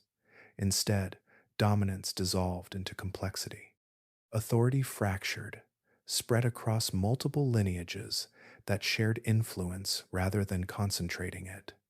The sea remained active and full, even as familiar rulers receded from prominence. Extinction in this context was not an ending so much as a transition. The disappearance of one form created opportunity for others, allowing adaptation to proceed without interruption. Change favored those already aligned with emerging conditions, while those tied too closely to earlier states fell behind gradually. The Jurassic seas did not pause to mark these departures. They absorbed them into an ongoing pattern of adjustment that had shaped life for millions of years. From a distance, the shift appears smooth, almost gentle. Only when viewed across deep time does the full scale of loss become visible, revealed through thinning layers and altered communities. In this way, extinction arrived without drama. It left no single signature, only a subtle rearrangement of presence and absence. What endured was not the dominance of specific creatures, but the resilience of the system itself, continuing forward as new life stepped into spaces quietly opened by those that came before. The story that survived into human awareness was shaped long before anyone began to listen for it.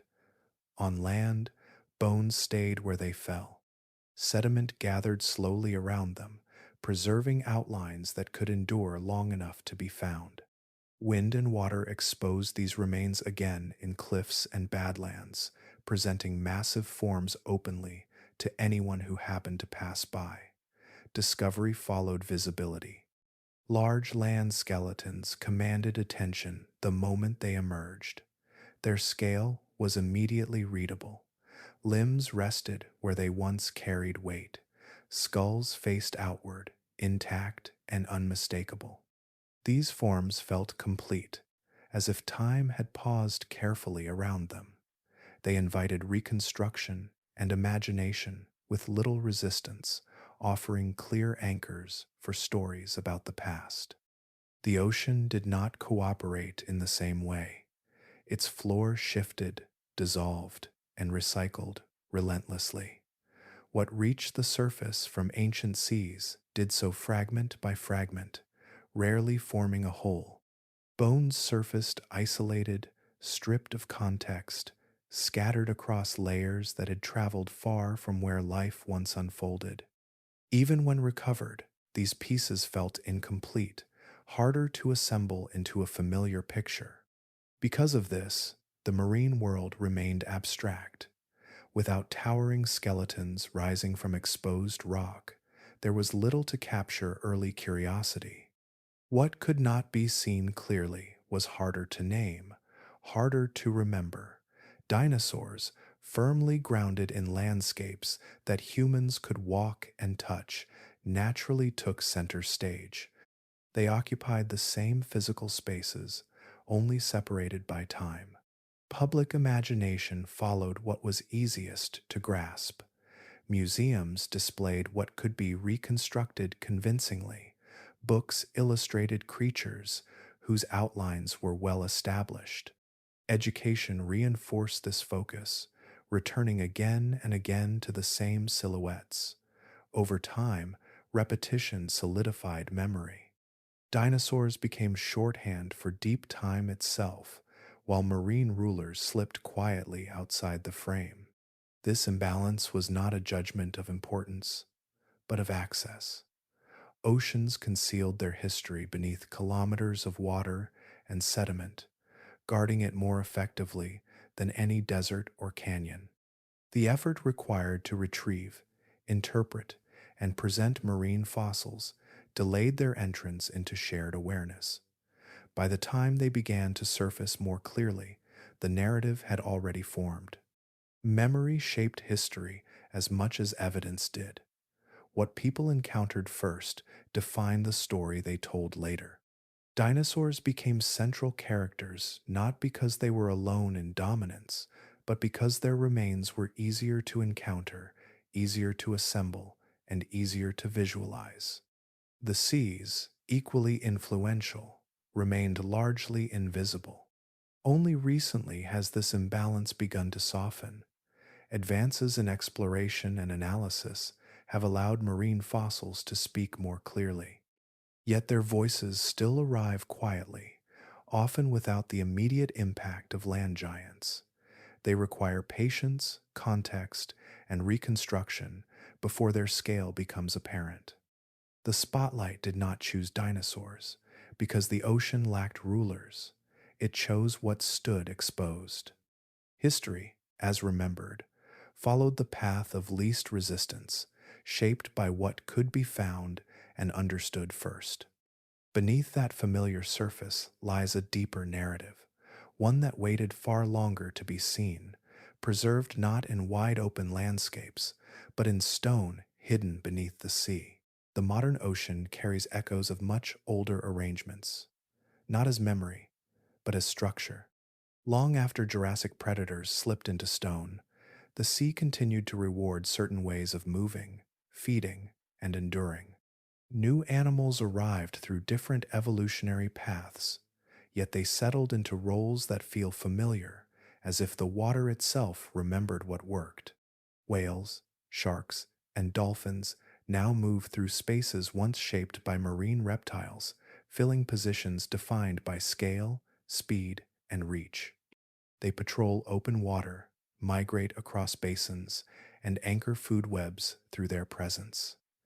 Their influence mirrors that of earlier rulers, even though their ancestry follows entirely separate lines. The resemblance is functional rather than genetic, a shared response to the same physical constraints. These modern animals did not descend from the great reptiles of the Jurassic seas. Their bodies were shaped by different origins, different pressures on land and water, and different routes back into the ocean. Yet evolution returned to similar answers. Streamlined forms reduce resistance. Powerful tails convert muscle into motion efficiently. Large size stabilizes movement and extends range. Each trait reflects physics as much as biology. The ocean favors solutions that balance energy and control. Moving through water demands efficiency, and the sea rewards designs that minimize wasted effort over distance. Predators that must travel far to find food benefit from endurance. Hunters that rely on pursuit gain from speed paired with stability. These requirements remain constant across eras, even as species change. Sensory strategies followed similar paths. Vision, pressure detection, and sensitivity to movement continue to guide behavior where sound and light behave differently than on land. Modern marine animals perceive their environment through gradients and vibration, much as earlier creatures did, adapting to the same medium that filters information in predictable ways. Dominance leaves patterns that persist beyond individual lineages. When a role proves effective, it is often filled again after vacancies appear. The absence of one group creates opportunity, and evolution responds not with novelty for its own sake, but with repetition shaped by constraint. The sea does not demand endless invention, it favors refinement. This continuity explains why modern oceans can feel ancient even when their inhabitants are not. Watching a large predator move through open water reveals a balance that has been tested many times. The silhouette changes, the anatomy shifts, but the relationship between body and environment remains consistent. Inheritance in the ocean is not about descent alone. It is about structure handed down through physics, chemistry, and movement. Each generation encounters the same challenges posed by depth, density, and distance. Solutions that align closely with these challenges are rediscovered again and again. In this way, the modern sea carries forward the logic of the past. It does not remember specific creatures, but it preserves the roles they once filled. Dominance fades, returns, and reshapes itself, leaving behind patterns that bind distant eras together. Beneath the surface, the present still moves within outlines drawn long before, shaped by an environment that quietly insists on what works. Time smooths authority into silence. What once felt immovable in the Jurassic seas dissolved not through weakness, but through change that continued whether bodies were ready or not. The great predators that ruled those waters were not defeated by a single force. They were carried past their moment by a world that never paused to wait. Power offered reach, efficiency, and control, but it did not grant immunity.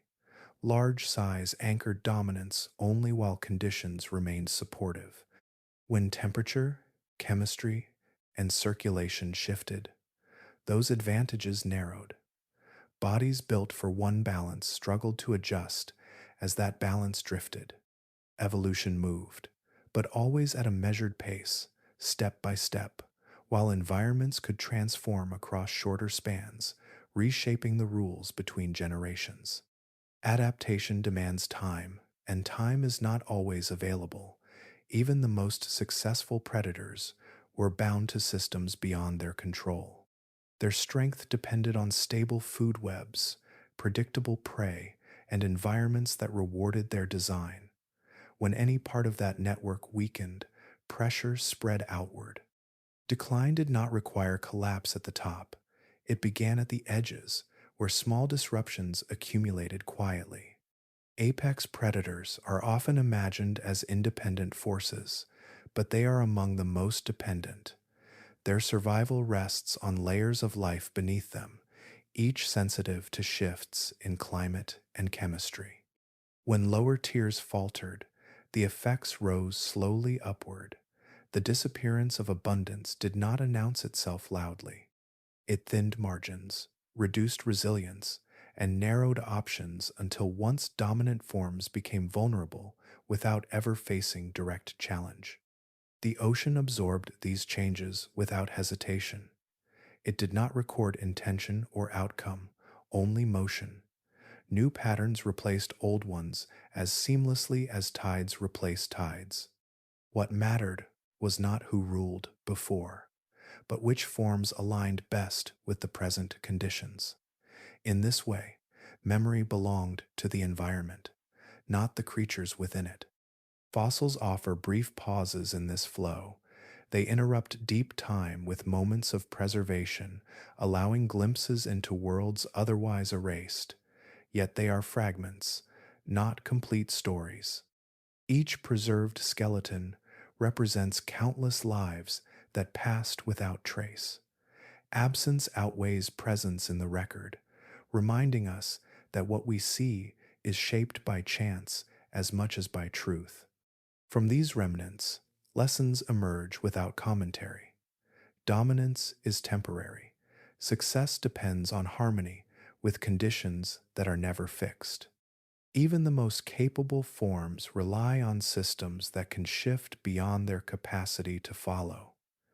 The ocean remembers these patterns, even as individual lineages fade.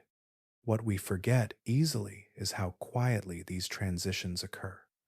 There is no ceremony when balance changes, no signal that a ruling form has reached its limit. Life continues, reorganizing itself within new constraints. Only much later do the stones reveal that a transformation has already passed. The lost rulers of the Jurassic seas do not offer warnings or promises, they offer perspective. Their remains speak of power achieved, stability enjoyed, and inevitability accepted.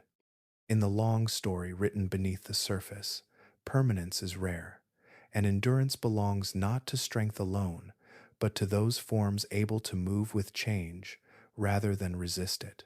Reconstruction begins with absence. Scientists rarely encounter complete scenes preserved in stone. Instead, they work from scattered remains, pieces separated by time, distance, and chance.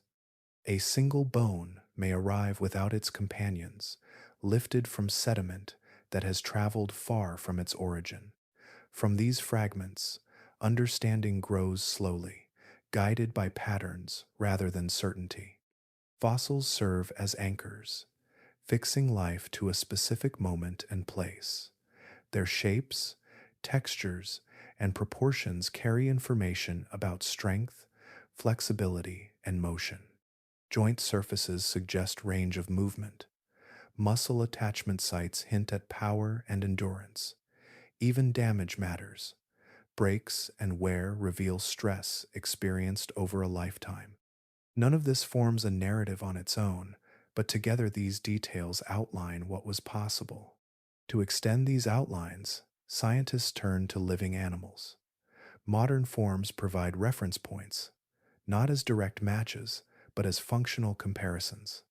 A fin, a flipper, or a tail observed today demonstrates how water responds to shape and motion.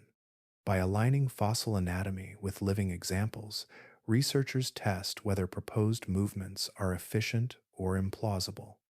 Similar problems often produce similar solutions, even across distant lineages. Physics underpins these comparisons quietly.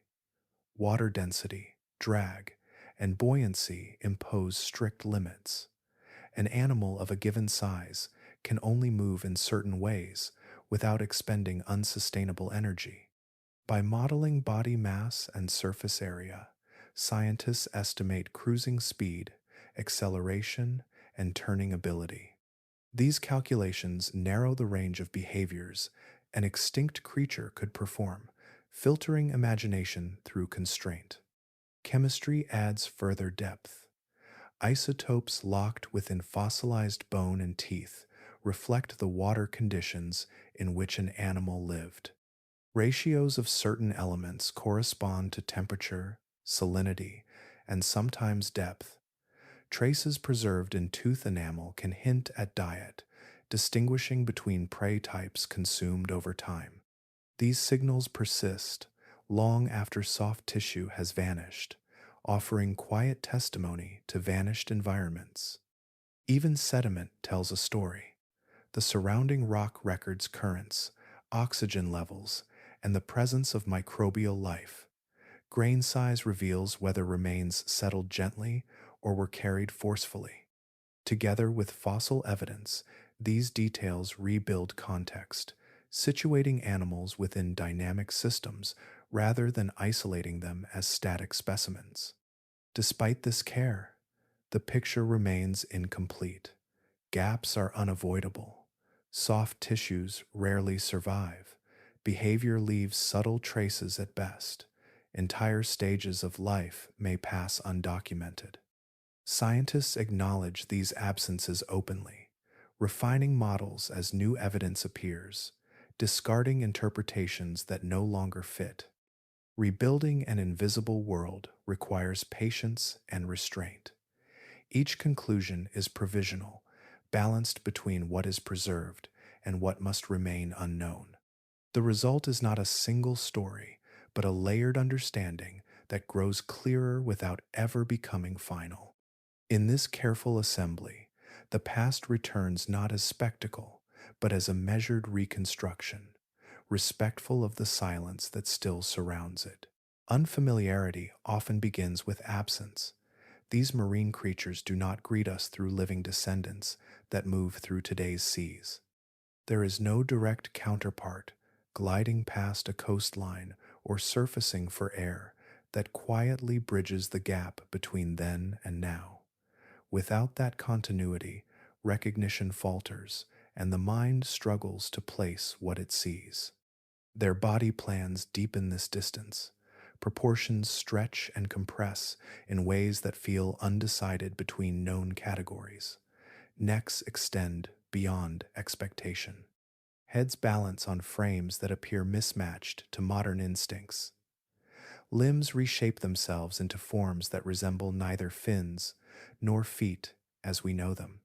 The result is not monstrous, but unfamiliar, shaped by physics and time rather than by reference to anything that survived. This unfamiliarity is reinforced by silence in popular culture. Stories tend to return to what audiences recognize quickly. Dinosaurs, mammals, and sharks carry familiar outlines that can be read at a glance. Jurassic sea reptiles do not offer this immediacy. Their forms require explanation before comfort arrives, and so they remain peripheral, appearing briefly, if at all, in shared imagination. Because they are rarely seen, they are rarely remembered. Images shape memory more strongly than words, and these animals lack a steady visual presence. Without repetition, they never settle into cultural shorthand. Each encounter feels like a first, requiring effort to understand rather than inviting recognition. This alone can make them feel distant, even unreal. They also belong to an ocean that no longer exists. Water chemistry, temperature, and circulation have changed enough to erase the stage on which they moved. Modern seas carry different light, different rhythms, and different soundscapes. To imagine these creatures accurately requires stepping into conditions that cannot be observed directly, only inferred. That separation adds another layer of strangeness, placing them not just in the past, but in a world with unfamiliar rules.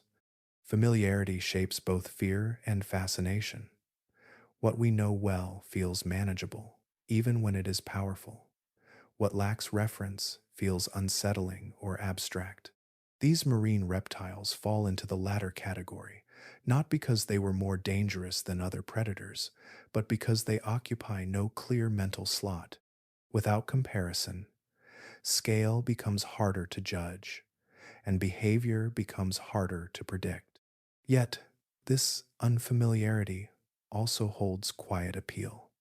It invites curiosity rather than immediate judgment.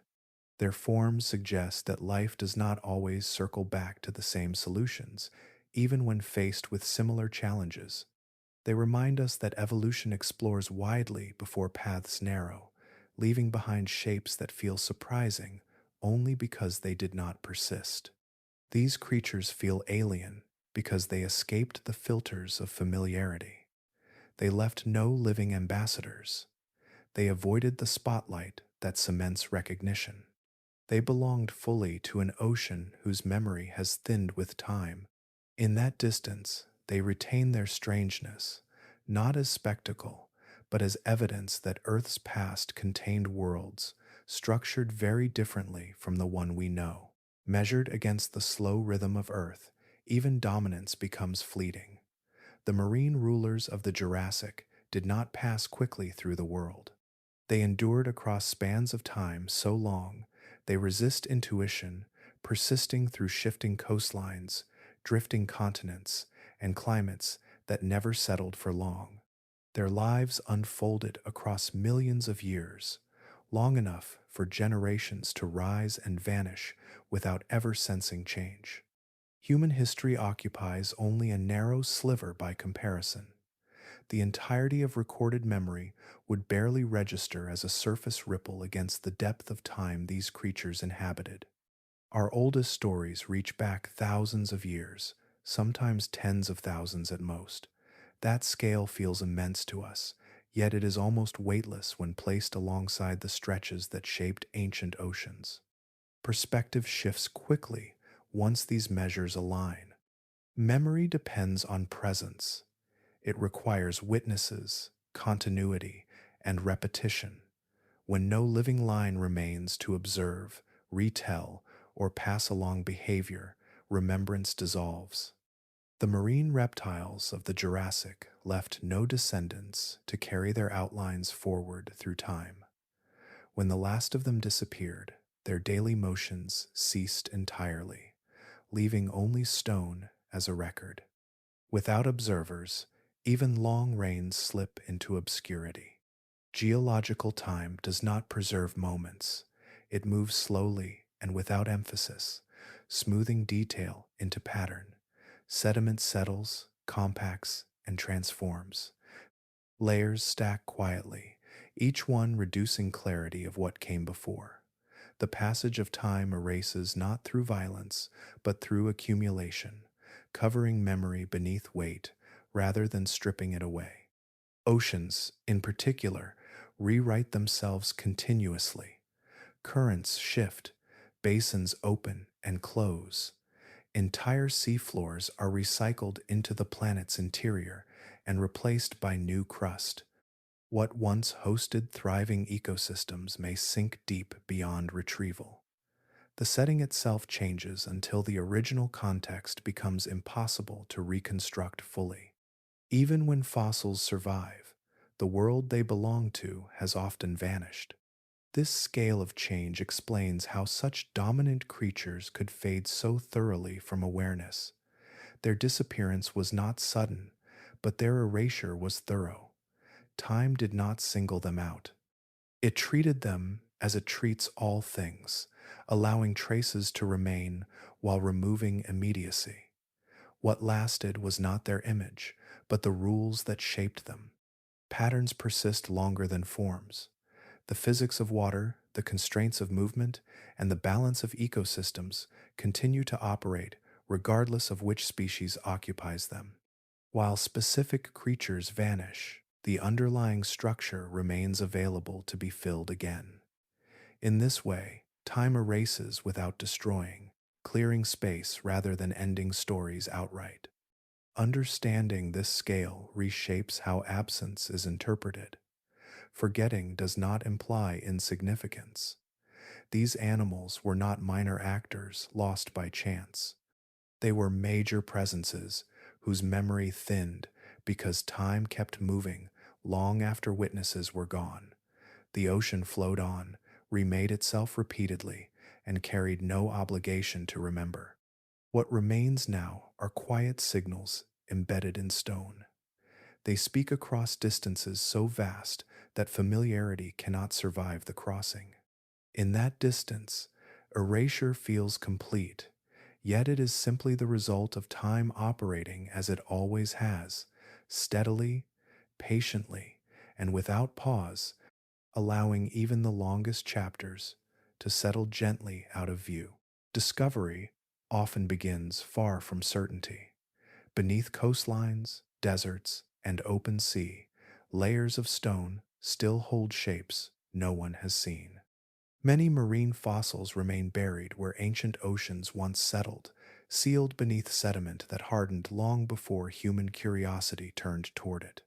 Time covered these remains carefully, not to preserve memory, but simply as part of its steady work. Some traces rest far beyond reach, lying beneath modern oceans that never retreated.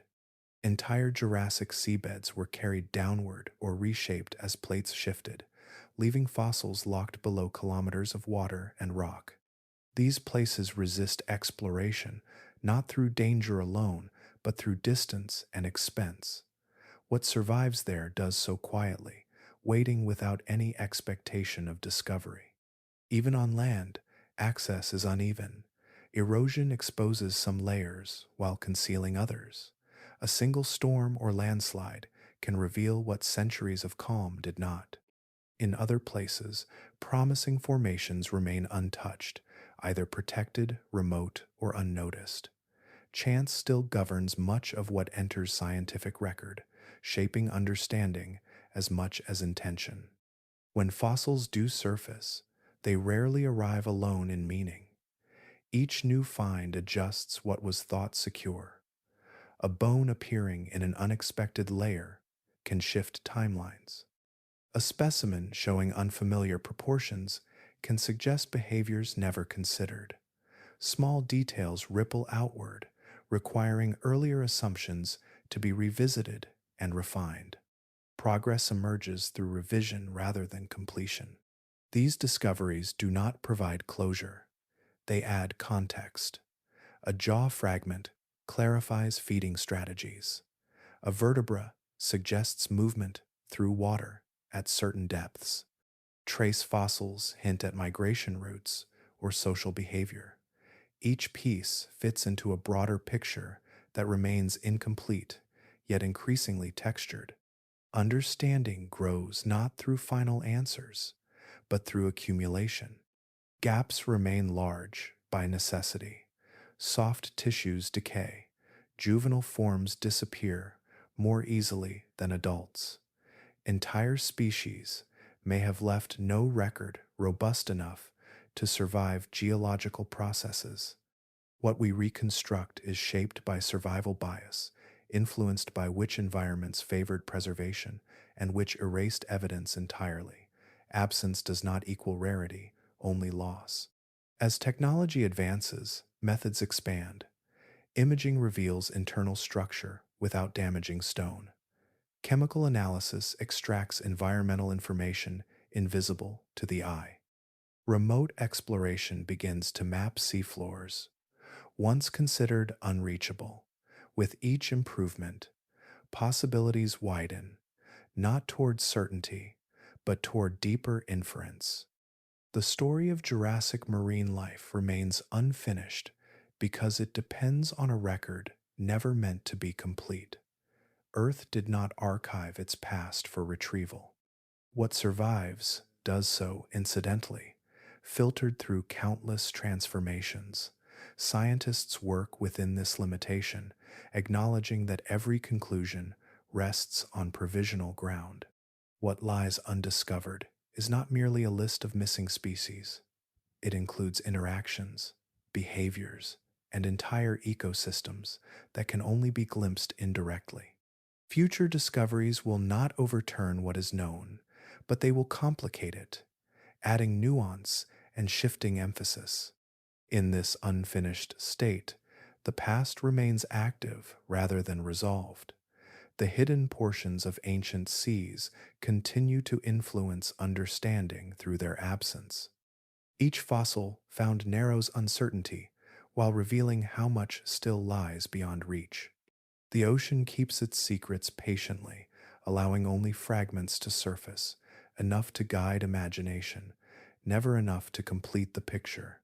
Long after the surface world captured attention, the Jurassic seas remained quietly present, holding stories that unfolded beyond sight. They were not empty spaces between continents, nor passive backgrounds to events on land. They were active arenas shaped by pressure, motion, and constant negotiation between survival and change. Life there was structured, demanding, and continuous, governed by rules, as strict as any that operated above the waves. Within those waters, dominance was earned through alignment with conditions rather than brute force alone. Bodies adapted to temperature, depth, chemistry, and distance. Predators rose not simply because they were powerful, but because they fit their moment precisely. When that fit weakened, the ocean did not hesitate to rearrange itself. Adaptation continued, authority shifted, and the system endured. Entire worlds existed beyond the shoreline, layered vertically and stretched across vast distances. Food webs extended upward and downward through light and darkness. Movement followed cycles of warmth and cold, abundance and scarcity. These systems were as rich and complex as any forest or plain, yet they left fewer traces behind. What remains now is partial, filtered through stone and time, asking for patience rather than spectacle. Remembering these oceans reshapes how Earth's past is understood. It restores balance to a story long tilted toward what was easiest to see. When attention returns to the sea, deep time gains depth rather than width alone. History becomes less centered on a single kind of dominance and more reflective of a planet where many worlds unfolded at once. These forgotten rulers do not ask to be ranked or compared. Their value lies in what they reveal about process rather than outcome. They show how life responds to opportunity, how success depends on alignment, and how permanence remains elusive even at its peak. Their disappearance does not lessen their importance. It completes their place within a longer pattern that continues to shape oceans today. As this journey settles, The fragments gathered along the way form a quiet mosaic. No single section stands alone. Each moment connects to the next, mirroring the continuity that defined the seas themselves. The story does not end with extinction or survival, but with understanding expanded outward, allowing space for what was missed before. If one of these ancient ocean rulers lingered in your thoughts, sharing that name helps keep the memory active, allowing conversation to replace silence. And if these slow passages through deep time have felt meaningful, choosing to subscribe supports more explorations like this one, where overlooked chapters are given room to breathe. The ocean has always carried more history than it reveals at once. Listening carefully uncovers traces of worlds that shaped Earth quietly and completely. As long as curiosity remains, those worlds continue to matter, settling gently back into awareness, not as distant monsters, but as essential threads in the long fabric of life.